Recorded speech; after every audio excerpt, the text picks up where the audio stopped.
আপনার আমার হায়াতের মালিককে, আপনার আমার মৃত্যু দেওয়ার মালিককে। এই যে রিজিক, হায়াত, মৃত্যু, এই সব কিছুর ক্ষমতার মালিককে। এই সমস্ত গুণাবলীকে যদি আমরা অন্য কোনো মানুষের সাথে যদি সম্পৃক্ত করি, কোনো পীর আউলিয়ার সাথে যদি আমরা সম্পৃক্ত করি, এমনকি নবীদের সাথেও যদি আমরা সম্পৃক্ত করি, যে নবীরা আমাদেরকে রিজিক দেয়, আমাদেরকে হায়াত দেয়, আমাদেরকে মৃত্যু দেয়, এই বিশ্বাস কোনো মানুষ যদি দুনিয়ার জমিনে রাখে, সে যত বড়ই আল্লাহর ওলি হোক না কেন, নিঃসন্দেহে সে মুশরিক। তার জন্য আল্লাহ পাকের চিরস্থায়ী জাহান্নাম আবশ্যকীয়। ঠিক কিনা মোহতারাম হাজিরিন? এটা কি বলা হয়? শিরিক। এই শিরিক মহা অপরাধ। আল্লাহ রাব্বুল আলামিন কোরআনে কারীমের মধ্যে বলেন, যুলমুন আযীম, ইন্না শিরকা লাযুলমুন আযীম। শিরিকটা হচ্ছে মহা অপরাধ, মহা অন্যায়। এই শিরিকের ভয়াবহতা সম্পর্কে আল্লাহ রাব্বুল আলামিন, দেখুন ভাইরা, এই শিরিক যে কত মারাত্মক, আল্লাহ রাব্বুল আলামিন শুধু মানুষদেরকে সতর্ক করেন নাই, সমস্ত নবী রাসূলদেরকেও আল্লাহ রাব্বুল আলামিন এই শিরিক করা থেকে বিরত থাকার জন্য সতর্ক করেছেন বলি সুবহানাল্লাহ। আসুন কোরআনের মাধ্যমে আমরা জানি আল্লাহ পাক কি বলেন নবীদেরকে। সূরাতুজ জুমার তার 65 নম্বর আয়াত আল্লাহ রাব্বুল আলামিন বলেন, আল্লাহ রাব্বুল আলামিন কোরআনে কারীমের মধ্যে বলেন, ওয়ালাকাদ উহিয়া ইলাইকা ওয়া ইলাল্লাযীনা মিন ক্বাবলিক লাইন আশরাকতা লায়াহবাতান্না আমালুকা ওয়া লাতাকুনান্না মিনাল খাসিরিন।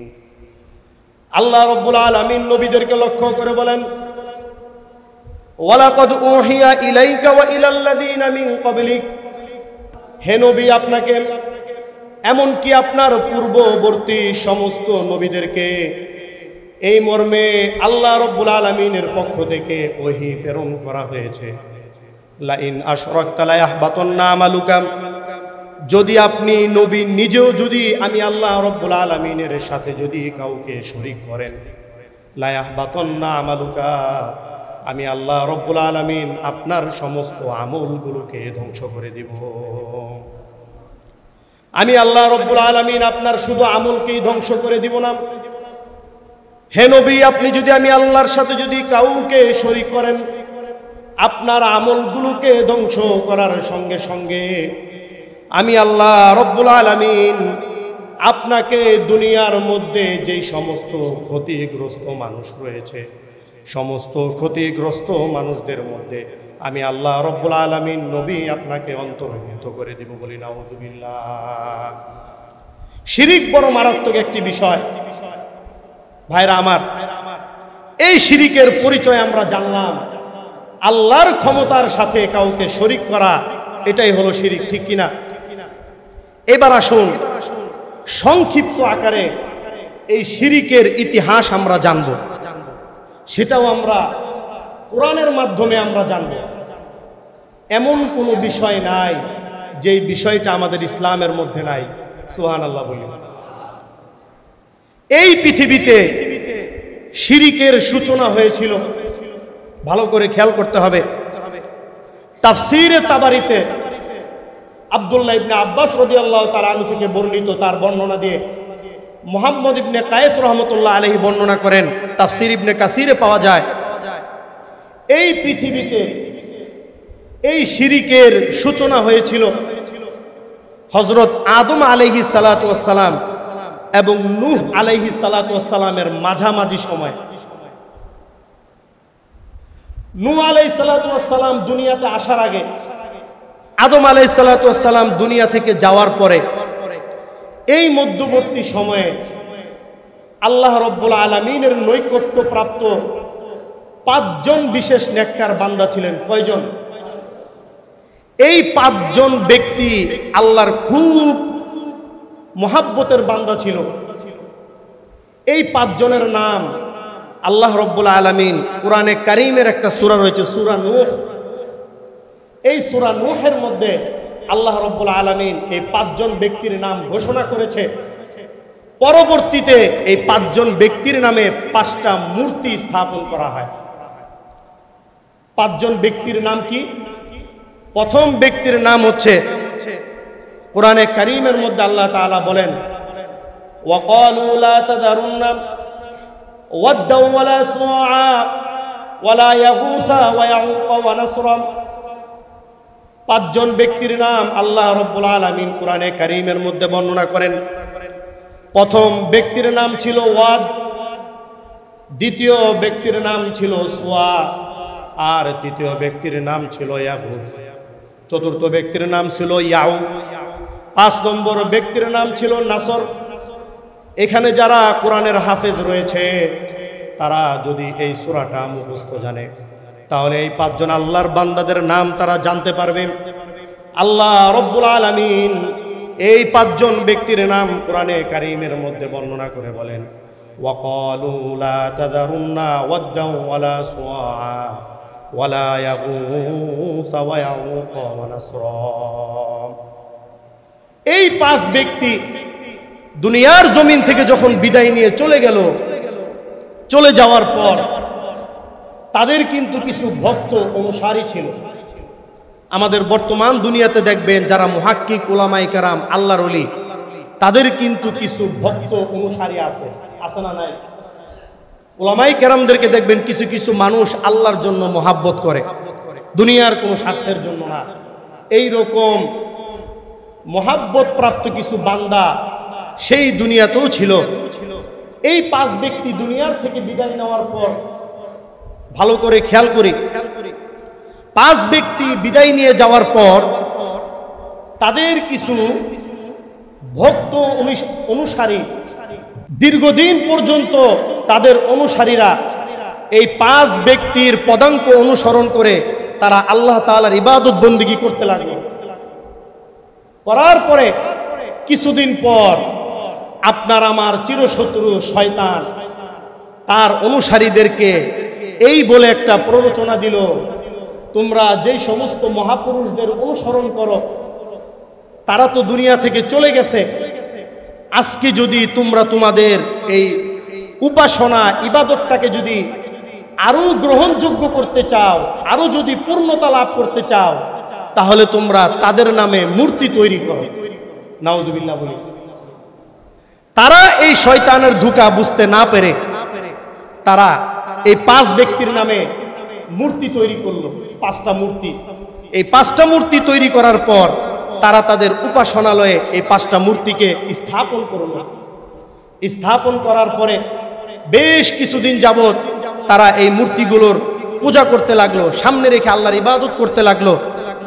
এমত অবস্থায় একটা পর্যায়ে এই 5 ব্যক্তির অনুসারীরা তারা দুনিয়া থেকে বিদায় নিয়ে চলে গেল। পরবর্তীতে তাদের একটা বংশ পরম্পরা এই দুনিয়ার জমিনে আসলো। আসার পরে শয়তান তাদেরকে আবার ধোঁকা দিল। কিভাবে ধোঁকা দিল? শয়তান তাদের পরবর্তী বংশধরদেরকে বুঝাতে লাগলো, তোমাদের পূর্বপুরুষরা তো এই সমস্ত মূর্তিগুলোর ইবাদত করত এই কারণে, কারণ এই মূর্তিগুলো ছিল তাদের খোদা, উপাস্য। বলি নাউজুবিল্লাহ। এইভাবে যখন শয়তান তার বংশধরদেরকে ধোঁকা দিল, ধোঁকা দেওয়ার পর তারাও এই মূর্তিগুলোকে পরবর্তী থেকে খোদা হিসেবে, উপাস্য হিসেবে এই মূর্তিগুলোর পূজা করতে লাগলো। এখান থেকেই আপনার এই শিরিকের সূচনা শুরু হয়। পরবর্তীতে নূহ আলাইহিস সালাতু ওয়াস সালাম 950 বছর পর্যন্ত এই শিরিক মুশরিকের বিরুদ্ধে তিনি সংগ্রাম চালিয়ে গেছেন। তাদেরকে আল্লাহ তাআলার দিকে আহ্বান করেছেন, জাহান্নামের ভয় দেখিয়েছেন, জান্নাতের নিয়ামত রাজির বর্ণনা করেছেন। তবুও তারা নূহ আলাইহিস সালাতু ওয়াস সালামের কথা শুনে নাই। এক পর্যায়ে তারা নূহ আলাইহিস সালাতু ওয়াস সালামকে গলা টিপ দিয়ে মাটির মধ্যে ফেলে রাখতো। এমন একটা অবস্থা হতো, নূহ আলাইহিস সালাতু ওয়াস সালাম অজ্ঞান হয়ে মাটির মধ্যে পড়ে থাকতো। তারা মনে করতো কি হয়তোবা নূহ মারা গেছে। এই চিন্তা করে তারা কম্বলের মধ্যে পেঁচায়া নূহ আলাইহিস সালাতু ওয়াস সালামকে তাকে তার পরিবারের নিকট দিয়ে আসতো। দিয়ে আসার পরে যখন আবার তার হুঁশ ফিরে আসতো, নূহ আলাইহিস সালাতু ওয়াস সালাম আবারও মানুষদেরকে এই শিরিক থেকে বিরত করে আল্লাহ তাআলার দিকে, আল্লাহ তাআলার হেদায়েতের দিকে আহ্বান করত। পরবর্তীতে আল্লাহ রাব্বুল আলামিন বর্ণনায় পাওয়া যায় ৮০ জন মানুষ এই নূহ আলাইহিস সালাতু ওয়াস সালামের উপর ঈমান এনেছেন। এই হলো আপনার ইতিহাস, যেটা আমরা সূরা নূহের ২১ নম্বর আয়াত থেকে ২৮ নম্বর আয়াতের তাফসীর যদি আমরা দেখি তাহলে আমরা বিস্তারিত জানতে পারবো। সেদিকে যাওয়া আমার উদ্দেশ্য না। আজকে আমাদের আলোচনার উদ্দেশ্য হলো এই শিরিক কত প্রকার, এই শিরিকের ইতিহাস থেকে আজকে আমরা মুসলমানেরা কিভাবে এই সমস্ত ইহুদিদের চক্রান্ত না বুঝে তাদের পদাঙ্ক অনুসরণ করে আজকে আমরা শিরিক করতেছি, অথচ আজকে আমরা বুঝতেছি না। মুহতারাম হাজিরিন, এই শিরিককে আমরা যদি ভাগ করতে চাই তাহলে এটাকে আমরা প্রাথমিক অবস্থায় ২ ভাগে ভাগ করতে পারি। কয় ভাগ? ১ নাম্বার শিরিক হলো শিরিকে আকবার, যার বাংলা অর্থ হলো বড় শিরিক। কি শিরিক? যেই শিরিকটা বড়। ২ নাম্বার শিরিক হলো শিরিকে আসগর, অর্থাৎ ছোট শিরিক। বড় শিরিক বলতে কাকে বুঝায়? বড় শিরিক দ্বারা উদ্দেশ্য হলো এই বড় শিরিককে আমরা আবার ৪ ভাগে ভাগ করতে পারি। কয় ভাগে ভাগ করতে পারি? বড় শিরিকটাকে যদি আমরা ৪ ভাগে ভাগ করি, তার মধ্যে ১ নাম্বার শিরিক হলো আশিরকু ফি যাতিল্লাহ। ২ নাম্বার শিরিক হলো আশিরকু ফি ইলমিল্লাহ। ৩ নাম্বার শিরিক হলো আশিরকু ফি কুদরতিল্লাহ। ৪ নাম্বার শিরিক হলো আশিরকু ফি ইবাদাতিল্লাহ। এই ৪টার আমরা সংক্ষিপ্ত আকারে আলোচনা করব। আর শিরিকে আসগরের আলোচনাটা আমাদের সময়ের সাথে যদি হয় ইনশাআল্লাহ সংক্ষিপ্ত আকারে আলোচনা করার চেষ্টা করব। সকলে বলি ইনশাআল্লাহ। এই শিরকে আকবার, এই শিরকে আকবার বলা হয় কাকে? বড় শিরিক। এটার হুকুম কি? এই বড় শিরিক যারা করবে তারা এই শিরিক করার সাথে সাথে মুসলিম মিল্লাত তার গণ্ডি থেকে তারা সঙ্গে সঙ্গে বের হয়ে যাবে। বলি নাউজুবিল্লাহ। নিজেকে মুসলমান বলে দাবি করতে পারবে। এই বড় শিরিক করার কারণে তারা যদি দুনিয়ার জমিন থেকে যদি তওবা না করে, তাদেরকে আল্লাহ রাব্বুল আলামিন চিরস্থায়ীভাবে জাহান্নামের মধ্যে নিক্ষেপ করবেন। বলি নাউজুবিল্লাহ। এই শিরিকটা বড় মারাত্মক। এই বড় শিরিককে আমরা ৪ ভাগে ভাগ করেছি। এবার আসুন আমরা পর্যায়ক্রমে এক একটা আলোচনা করি। ১ নাম্বার শিরিক বলা হয় আশিরকু ফি যাতিল্লাহ। আশিরকু ফি যাতিল্লাহ, এটার বাংলা অর্থ হলো সরাসরি আল্লাহ তাআলার সত্তার সাথে অন্য কাউকে শরীক করা। উদাহরণস্বরূপ হযরত নূহ আলাইহিস সালাতু ওয়াস সালামের সম্প্রদায় তারা মূর্তি বানিয়ে আল্লাহ তাআলার সাথে শরীক করেছিল, ঠিক কিনা?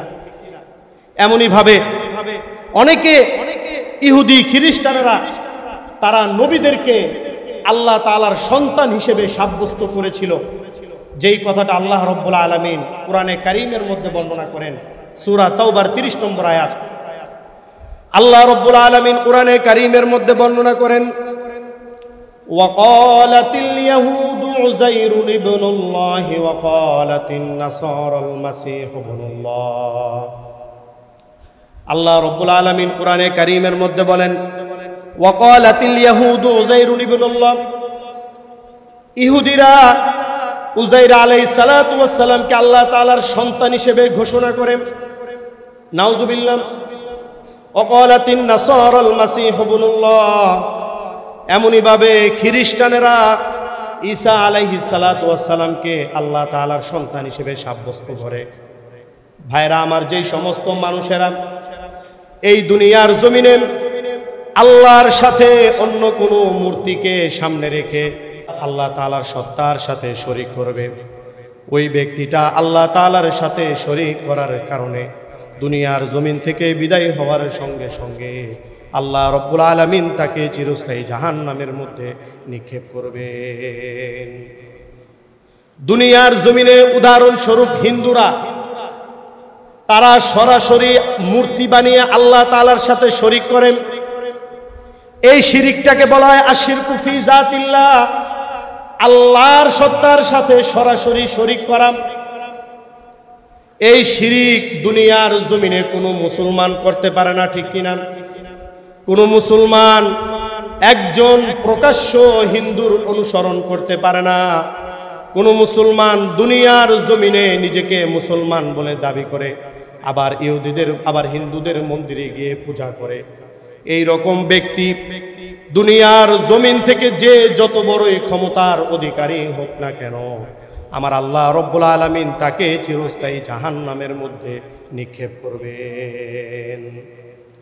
মুসলমান হয়েও যদি আপনি, অনেক মানুষ আছে না, দেখেন না, নিজের মানুষের কাছে নিজের অবস্থান ধরে রাখার জন্য, সে নিজের অবস্থান তৈরি করার জন্য, মানুষের কাছে ভোট পাওয়ার জন্য, জনপ্রিয়তা পাওয়ার জন্য সে কিন্তু মসজিদেও যায়, আবার দিন শেষে দেখা যায় হিন্দুদের মন্দিরেও গিয়ে হিন্দুদের সাথে একাত্মতা ঘোষণা করে মূর্তি পূজা করে। এই রকম নিকৃষ্ট মুশরিক আমাদের এই বাংলার জমিনে আছে না নাই? আরেকটু জোরে বলুন, আছে না নাই? যারা দুনিয়ার স্বার্থ পাওয়ার জন্য আশিরকু ফি জাতিল্লাহ, আল্লাহর সত্তার সাথে শিরিক করবে, নিঃসন্দেহে ওই ব্যক্তি দুনিয়ার জমিনে একজন হিন্দুর চাইতে নিকৃষ্ট মুশরিক। এই কারণে মুহতারাম হাজিরিন, আল্লাহর সত্তার সাথে শরীক করা যাবে? আরেকটু জোরে বলুন, যাবে? এই গেল এক নাম্বার শিরিক। ভালো করে খেয়াল করুন, এই এক নাম্বার শিরিক যে করা হলো, এক নাম্বার শিরিকের মধ্যে আমরা প্রকাশ্য কিন্তু জানি। কিভাবে জানি? হিন্দুরা যে মুশরিক, এটা কি আপনার আমার জানতে কি কোনো সমস্যা?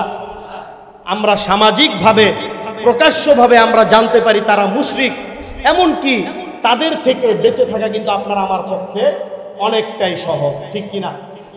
কিন্তু পরবর্তীতে যেই তিন প্রকার শিরিক আমরা বলবো, এই তিন প্রকার শিরিক কিন্তু ওই সমস্ত হিন্দুরা করে না, ইহুদিরা করে না, নাসারারা করে না, আপনার আমার মতোই নামদারি কিছু মুসলমানেরা এই তিন প্রকার শিরিক প্রতিটা মুহূর্তে মুহূর্তে আমরা করতেছি। এবার আসুন আমরা বিস্তারিত আলোচনা করি। দুই নাম্বার শিরিক আমরা বলেছিলাম আশিরকু ফি ইলমিল্লাহ, অর্থাৎ আল্লাহ তাআলার ইলমের সাথে, জ্ঞানের সাথে কাউকে শরীক করা। এটা যদি একটু বিস্তারিত আলোচনা করা হয়, সেটা কিভাবে আমরা করতে পারি? প্রথম প্রকার শিরিক, এটা তো প্রকাশ্য, ঠিক কিনা? এই দ্বিতীয় প্রকার শিরিক, আমাদের সমাজে দেখবেন এক শ্রেণীর মানুষ আছে যারা নিজেদেরকে মুসলমান বলে দাবি করে, নামাজও পড়ে, রোজাও রাখে, কিন্তু নবী ওলি আউলিয়াদের প্রতি এত আবেগ, ভালোবাসার কারণে, আকীদা বিশ্বাসের কারণে তারা এমন বিশ্বাস স্থাপন করে, তারা বলতে চায় নবীরা, ওলিরাও, তারা সৃষ্টির শুরু লগ্ন থেকে এখন পর্যন্ত যা কিছু ঘটবে, ভবিষ্যতেও যা কিছু ঘটবে, সমস্ত অদৃশ্য বিষয়ের জ্ঞান সমস্ত নবী ওলি আউলিয়ারা জানেন। সবাই বলি নাউজুবিল্লাহ। কথাটা হয়তো বা আপনাদের বোঝা আসে নাই। নবীদের প্রতি, ওলি আউলিয়াদের প্রতি এত অতি আবেগ শ্রদ্ধার কারণে তারা বলতে চায় নবীরাও আলিমুল গায়ব, অদৃশ্যের জ্ঞান জানে। এই কথাটা যদি কোনো মুসলমান বলে, সে মুহূর্তের মধ্যে আল্লাহ তাআলার সাথে শিরিক করেছে। নবী ওলি আউলিয়া তারা কোশ্চিনকালেও অদৃশ্য গায়েবের জ্ঞান আল্লাহ তাআলা তাদেরকে দান করেন নাই। অথচ আমাদের সমাজে এক শ্রেণীর কিছু সুন্নি মুসলমান আছে যারা নিজেদেরকে সুন্নি বলে দাবি করে, কিন্তু রাসূলের সুন্নত তাদের মধ্যে নাই। এই রকম সুন্নি বেদাতীরা তারা নবীদেরকে বলে নবীরা অদৃশ্যের বিষয়ের জ্ঞান জানে। অথচ আল্লাহ তাআলা কোরআনের মধ্যে কি বলেন? সূরাতুন নামলের 65 নম্বর আয়াত আল্লাহ রাব্বুল আলামিন বলেন, কি বলেন? কুল লা ইয়ালামু মান ফিস সামাওয়াতি ওয়াল আরদিল গায়বা ইল্লাল্লাহ। হে নবী আপনি বলুন, কুল লা ইয়ালামু মান ফিস সামাওয়াতি ওয়াল আরদ, আসমান জমিনের কোনো ব্যক্তি অদৃশ্যের জ্ঞান জানে না। অদৃশ্যের জ্ঞান একমাত্র কে জানেন? আরেকটু জোরে বলুন, কে জানেন? অনুরূপভাবে আল্লাহ রাব্বুল আলামিন কোরআনে কারীমের মধ্যে অন্যত্র বলেন, ওয়া ইনদাহু মাফাতিহুল গায়বি লা ইয়ালামুহা ইল্লাল্লাহ। আল্লাহ রাব্বুল আলামিন সমস্ত অদৃশ্যের জ্ঞান জানেন। ওয়া ইয়ালামু মা ফিল বাররি ওয়াল বাহর, জলে এবং স্থলে, এমনকি সমুদ্রের গভীরে একটা মাছ কতটুকু খাবে, কতদিন জীবন যাপন করবে, এই সব বিষয়ের জ্ঞান একমাত্র কার আছে? আল্লাহ রাব্বুল আলামিন জমিনের গভীরে একটা বীজ, একটা দানা কতটুকু গজাবে সেই বিষয় আল্লাহ রাব্বুল আলামিন জানেন। এমনকি জঙ্গলের মধ্যে একটা গাছের পাতা আল্লাহ রাব্বুল আলামিনের জ্ঞানের বাহিরে পড়তে পারে না। একটা গাছের পাতাও আল্লাহ রাব্বুল আলামিনের হুকুম নিয়ে দুনিয়ার জমিনে পড়ে। যেই বান্দা বলবে কোনো নবী অথবা আল্লাহর ওলি অদৃশ্যের জ্ঞান জানে, ওই ব্যক্তি মুহূর্তের মধ্যে দুনিয়ার জমিনে মুশরিক হয়ে যাবে, বলে নাউজুবিল্লাহ। অদৃশ্যের জ্ঞানের মালিক কে? আল্লাহ ছাড়া কেউ অদৃশ্যের জ্ঞানের মালিক নয়। ভাইরা আমার, এই গেল 2 নাম্বার আশিরকু ফি ইলমিল্লাহ। 3 নাম্বার শিরিক হলো আশিরকু ফি কুদরতিল্লাহ। আল্লাহ তাআলার কুদরতের সাথে, শক্তি সামর্থ্যের সাথে অন্য কাউকে শরীক করা। কিভাবে শরীক করা? আজকে দেখবেন দুনিয়ার জমিনে কিছু মানুষ আছে, তাদের যদি কোনো সমস্যা হয়, বিপদ আপদ হয়, তারা মসজিদে না আইসা সবার আগে তারা দেখবেন বিভিন্ন মাজারগুলোতে দৌড়ায়। আছে না নাই? তারা মসজিদগুলোকে কখনো নিজেদের বিপদ আপদ দূর করার মাধ্যম হিসেবে গ্রহণ করে না। কারো যদি সন্তান না হয়, কারো যদি বিপদ আপদ থাকে, কারো যদি রিজিকের অভাব থাকে, দেখবেন আল্লাহর পায়ে সেজদা না দিয়া সেই সমস্ত মাজারগুলোতে যায়া, যেই সমস্ত মানুষগুলোর কবর এখানে আছে, তারা তো আপনাকে আমাকে কিছুই করতে পারে না, বরং সেখানে গিয়ে সেজদার মাধ্যমে আজকে আল্লাহ তাআলার সাথে শরীক করতেছে। এই রকম নিকৃষ্ট মস্তিষ্কের মুসলমান নামধারী মুশরিক আমাদের সমাজে আছে না নাই? মুহতারাম হাজিরিন, এটা কি শিরকু ফি কুদরতিল্লাহ? আপনাকে আমাকে সন্তান দেওয়ার মালিক কে? আপনাকে আমাকে রিজিক দেওয়ার মালিক কে? আল্লাহ রাব্বুল আলামিন যাকে চান তাকে সন্তান দান করেন, ঠিক কিনা? আল্লাহ রাব্বুল আলামিন যাকে চান তাকে মেয়ে সন্তান দান করেন, যাকে চান তাকে ছেলে সন্তান দান করেন। আবার আল্লাহ যাকে চান কাউকেই সন্তান দেন না। আছে না নাই? এবার আসুন আমরা কোরআনের মাধ্যমে জানি আল্লাহ রাব্বুল আলামিন যাকে চান তাকে সন্তান দেন, যাকে চান তাকে সন্তান দেন না। আল্লাহ রাব্বুল আলামিন কোরআনে কারীমের মধ্যে বর্ণনা করেন, সূরাতুশ শূরা একটি সূরা রয়েছে, এই সূরার 49 এবং 50 নম্বর আয়াতে আল্লাহ রাব্বুল আলামিন বলেন, লিল্লাহি মুলকুস সামাওয়াতি ওয়াল আরদ ইয়াখলুকু মা ইয়াশা ইয়াহাবু লিমান ইয়াশাউ ইনাসা ওয়া ইয়াহাবু লিমান ইয়াশাউ যুকুর। আল্লাহ রাব্বুল আলামিন বলেন, আসমান জমিনের মালিক একমাত্র কার জন্য? আরো জোরে বলতে হবে, আসমান জমিনের অধিপতি কার? আল্লাহ রাব্বুল আলামিন বলেন, ইয়াখলুকু মা ইয়াশা। আল্লাহ রাব্বুল আলামিন যা চান তাই সৃষ্টি করতে পারেন, ঠিক কিনা? ইয়াহাবু লিমান ইয়াশাউ ইনাসা। আল্লাহ রাব্বুল আলামিন যাকে চান তাকে কন্যা সন্তান দান করেন। ওয়া ইয়াহাবু লিমান ইয়াশাউ যুকুর। আল্লাহ রাব্বুল আলামিন যাকে চান তাকে ছেলে সন্তান দান করেন। পরবর্তীতে আল্লাহ রাব্বুল আলামিন বলেন, আও ইউযাওয়িজুহুম যুকরানা ওয়া ইনাসা। আল্লাহ রাব্বুল আলামিন যাকে চান তাকে ছেলে মেয়ে উভয়টাই দান করেন, ঠিক কিনা? অতঃপর আল্লাহ রাব্বুল আলামিন বলেন, ওয়া ইয়াজআলু মান ইয়াশাউ আকীমা। আল্লাহ রাব্বুল আলামিন যাকে চান তাকে দুনিয়ার জমিনে বান্দা রাখেন।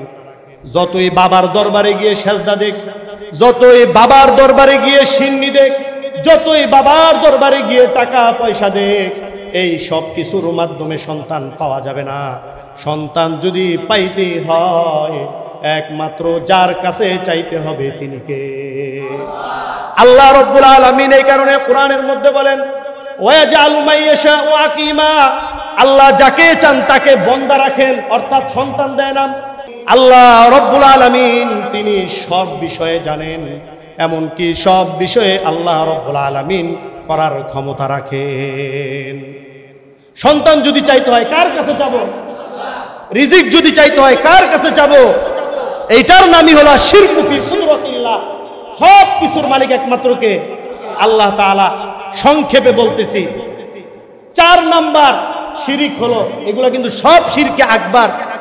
এই শিরিক করার কারণে আপনি কিন্তু মুহূর্তের মধ্যে মুশরিক হয়ে যাবেন। ভাইরা আমার, কথাগুলো বলতেছি একমাত্র মুসলমান ভাইয়ের প্রতি ঈমানের দরদ নিয়ে।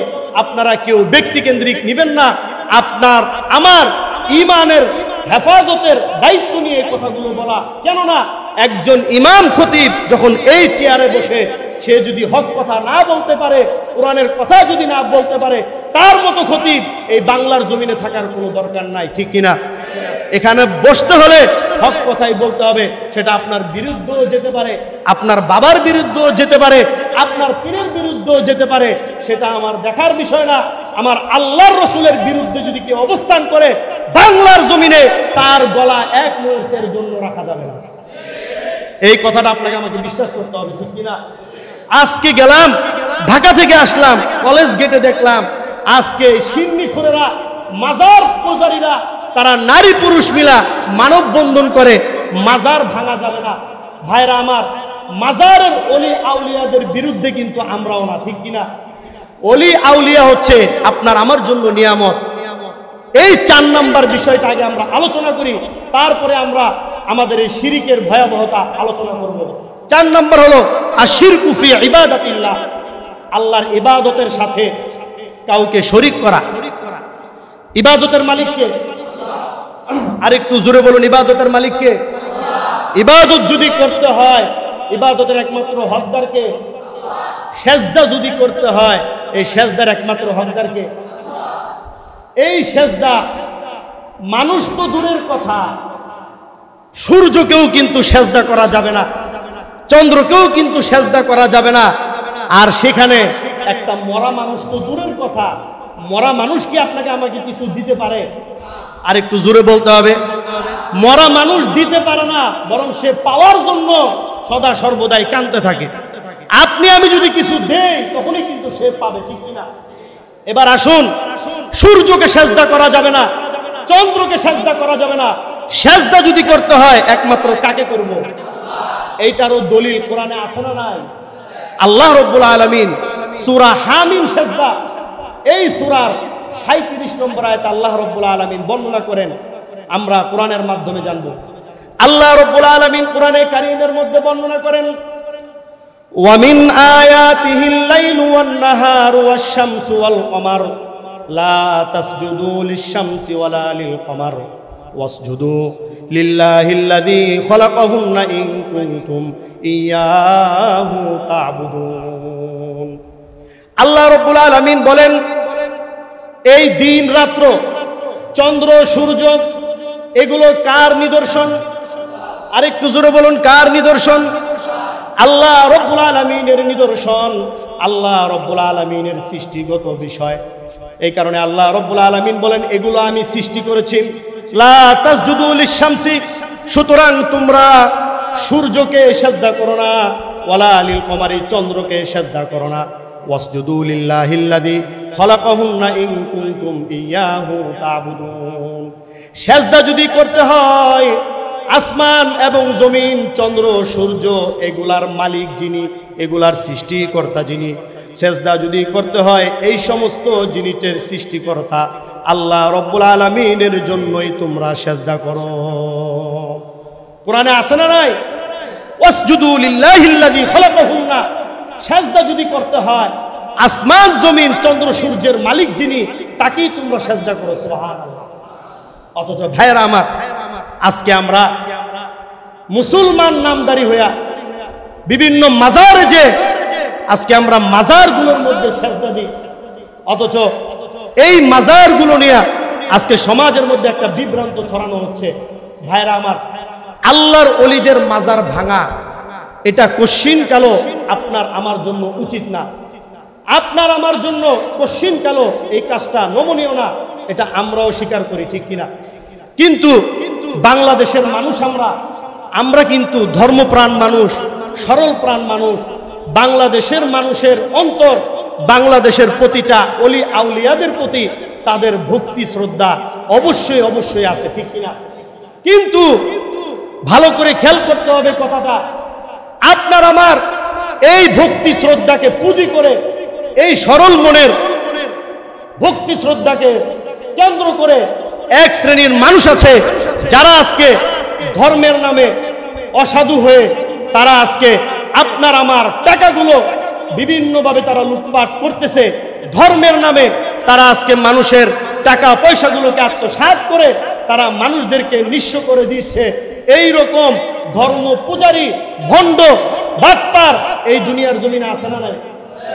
ভাইরা আমার, মাজারের মধ্যে আপনি আমি যে টাকা দেই, ভালো করে খেয়াল করবেন, আপনার আমার টাকাটা মাজারের মধ্যে যে দেওয়া হয়, এই মাজারের মধ্যে আপনি যে টাকাটা দেন, ভালো করে খেয়াল করবেন, আপনার দিলকে প্রশ্ন করুন, আপনি যখন টাকাটা দেন কাকে উদ্দেশ্য করে দেন?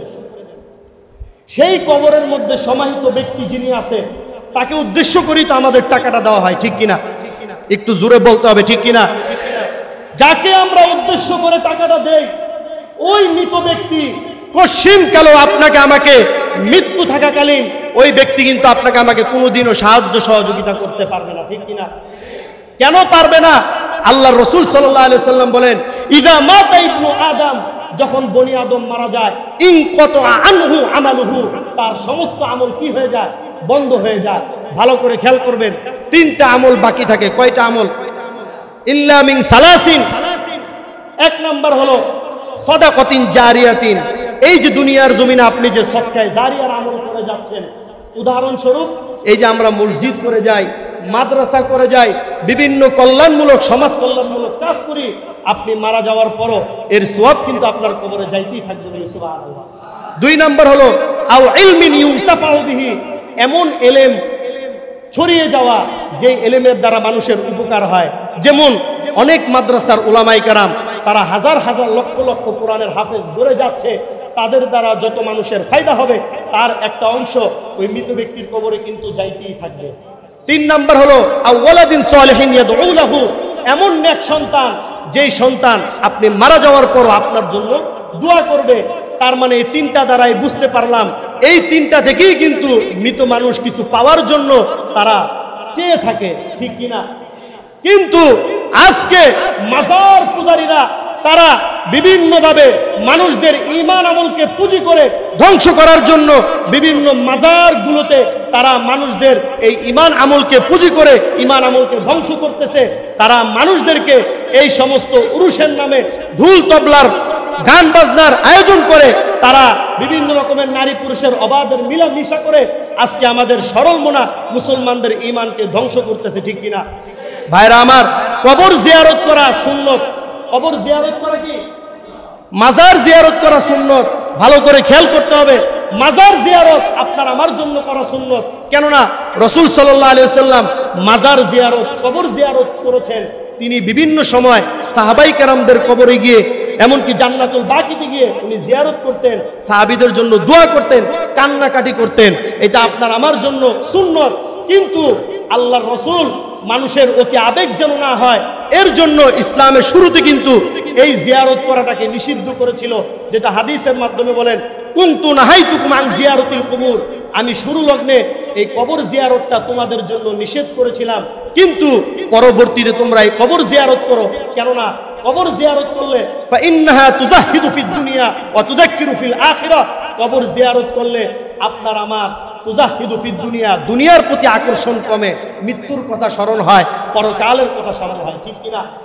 এই কারণে ভাইরা আমার, এই মাজার ভাঙ্গা নিয়া বাংলাদেশের অসংখ্য মাজার আছে, আপনারা খোঁজ নিয়ে দেখবেন যেখানে যেই ব্যক্তির নামে মাজার করা হয় ওই ব্যক্তি সেখানে আসা তো দূরের কথা, তার কোনো বংশ পরম্পরাও কোনোদিন আসে নাই। এই রকম আপনার প্রতিকৃতি স্থাপনকৃত মাজার বাংলার জমিনে আসে না নাই? একটা সামান্য টিলা তৈরি করে সেখানে আস্তে আস্তে আস্তে আস্তে বাবার দরবার তৈরি করে। আবার অনেকে বলে আল্লাহর দন নবীরে দিয়া নবী হয়ে গেছে খালি, নবীর দন খাজারে দিয়া নবী হয়ে গেছে খালি। নাউজুবিল্লাহ বলবেন না সুবহানাল্লাহ। অথচ নবী কি বলে, আল্লাহ কি বলে, লা আকুলু লাকুম ইনদি খাজাইনুল্লাহ, আমার আল্লাহ রাব্বুল আলামিন আল্লাহর কোনো খাজানা কি দেন নাই। আল্লাহর খাজানা একমাত্র কার কাছে?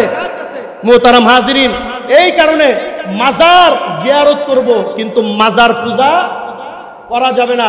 যারা মাজার পূজা করে আমাদের মুসলমানদের ঈমান আমল ধ্বংস করবে, আপনার আমার ঈমানি দায়িত্ব তাদেরকে এই বাংলার জমিন থেকে প্রতিহত করতে হবে, ঠিক কিনা?